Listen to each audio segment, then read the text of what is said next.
Hey everybody, welcome to this special edition for Halloween of Full of Useless Information. My name is Beth Bond. I am the curator of sustainable news at Southeast Green, and we are going to be talking about Halloween today. And it's Halloween, so happy Halloween to everyone. And I know this makes this scope a little bit late, but the beauty of the internet is this will go up on Southeast Green and it will live on and on and on in perpetuity for the next Halloweens. But I love holidays. My family was big holiday people, but being green and eating organic and being non-GMO brings challenges to each holiday as we sort of shift through this food information. Welcome to all our scope folks who are coming on.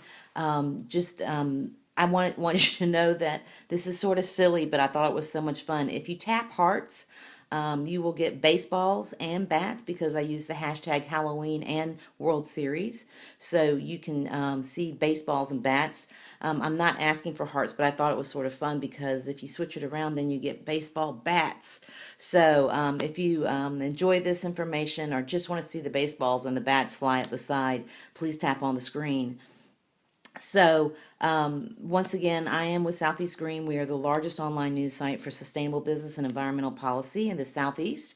And we hang out a lot in business world, but it's a website and it's mine, so I get to choose how we're going to play. For those of you who are joining, just remember if you tap on the screen, you'll get to see baseballs and bats. And I did the baseballs because my nephew is a huge baseball fan and is a very good baseball player. So, and he's in high school, so it's not like I'm trying to, you know, say something. All right, so let's get into the program. There's five things. Well, now why? Hello.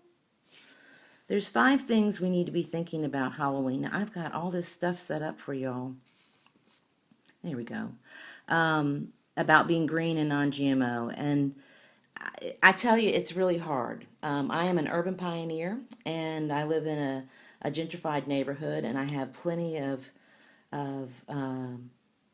neighbors from all different socioeconomic things. So when it comes to Halloween, I believe in giving a little love. Now, I, I just part of this scope today is my angst over my personal choices versus what I give children, and so who come, and it's hard to explain to a child who's challenged socioeconomically that they get non-GMO candy. And so this is also a story about progress, not perfection. This is one of the treats I'll be giving out tonight. I know many people are like, Beth, but you're so preach the gospel of organic and non-GMO. But I'm still struggling, and if anybody has any ideas about solutions about getting rid of this, and finding better solutions for the children who are closest to me in my lives, I actually make sort of snack bags, and so they'll get several pieces of candy. But I also bought Star Wars coloring books. And hi from Argentina, welcome to the show. Are you guys celebrating Halloween, or are you celebrating Day of the Dead?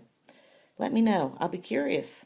Um, so, I did buy some things that weren't sugar because we are trying to reduce the sugar. But I think that's one of the challenges. And this year, around, I think people finally feel good about the economy again because they have gone bonkers, bonkers, bonkers.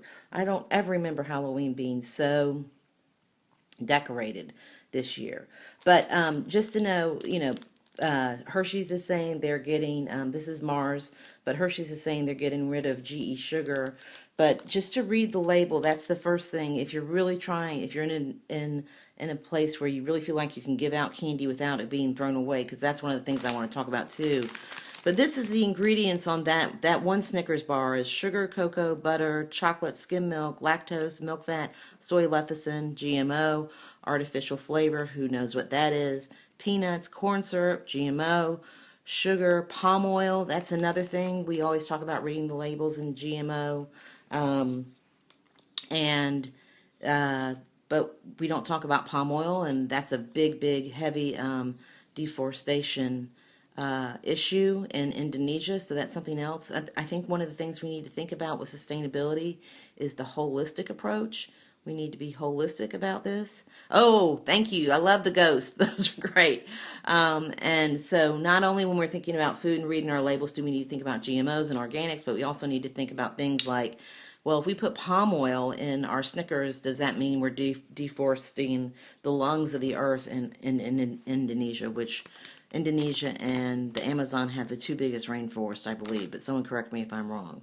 So let's go on with the label. After that, there's skim milk, lactose, partially hydrated, I can say this if it's not Saturday morning, hydrogenated soybean oil, GMO, salt, egg whites, and more artificial flavors.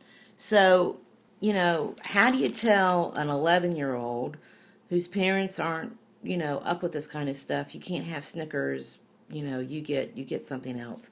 So I've decided we're going to do regular candy. Next year we're going to do better. But there's some other things we're going to be talking about too. And if we just sort of get it in on the screen. So on Southeast Green, we've got several things to sort of help parents. Now, some of this I realize is too late because I'm sure you've already bought your face paint. But if you were looking for safer options, I mean, that's one of the things about Halloween is we talk about safe because people do really dumb things. But there's a lot of safety issues before you even walk out of the house. And so the Environmental Working Group, which for those of you who've watched my scopes know this, it's one of my favorite sites for all things healthy and clean and toxin-free, has put out this great article called Simple Steps for Safer Face Paint. So y'all can check that out before you do that for the kids today.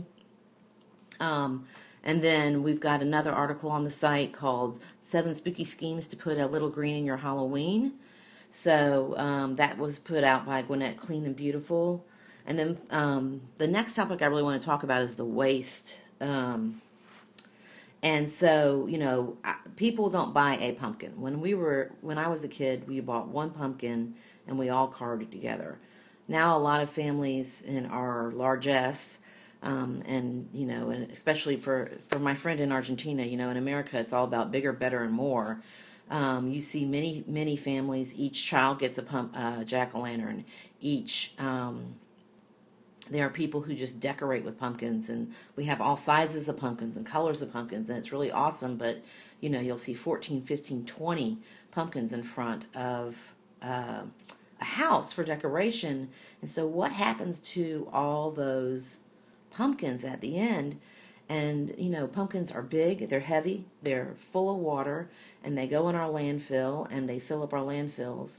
And so we really need to be thinking about composting our pumpkins, and there's a myriad of ways to do it. As you see, I have two little they stay with me always. This is a ceramic pumpkin that I don't have to worry about. I've got these plastic pumpkins that I put out on the doorstep instead of carving a pumpkin. And it's not that I'm trying to take away the fun. I'm just saying there's some other thoughts. Instead of buying 20 pumpkins that is reusable and reusable and reusable and reusable, and it's not about putting all these pumpkins in the landfill.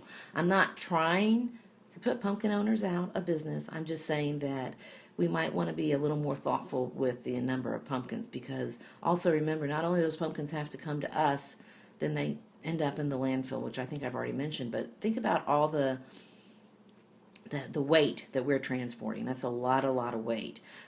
So think about composting your pumpkins. If I was going to carve a pumpkin, it would just go straight. I have a compost pile here at the house.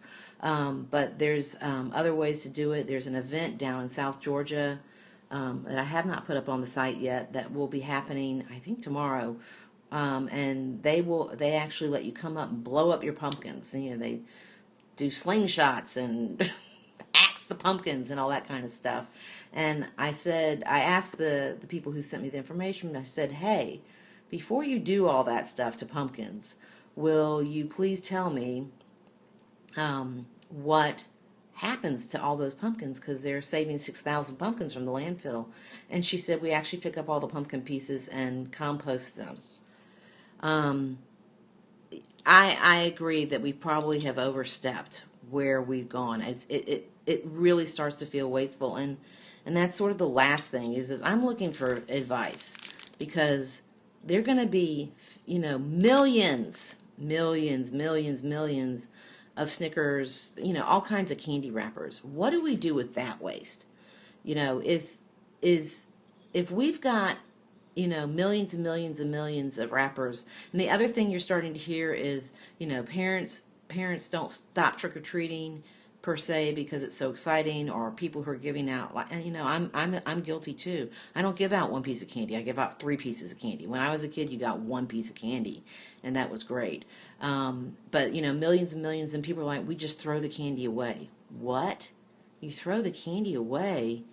What kind of waste is that? I mean, it's just we've got to find a better way to do this. And if you don't throw the candy away, what about all the wrappers? Well, that's another sort of aspect of Halloween. And I'll be doing something similar like this for Christmas because I've got some great ideas for eliminating some of the clutter that comes around with Christmas too.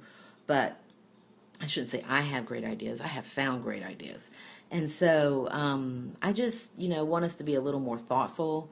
Make sure maybe we stop. Maybe instead of taking a bunch of candy that you're going to end up throwing away, maybe, we just tell the kids that's it. That's all we're going to do. So you're not taking the candy.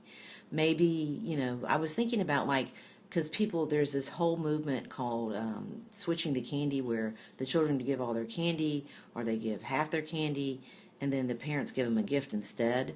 And this is particularly for kids with allergies, because I mean, look, if your kid is allergic to corn or dairy or or nuts, where does this piece of candy go at the end of the day?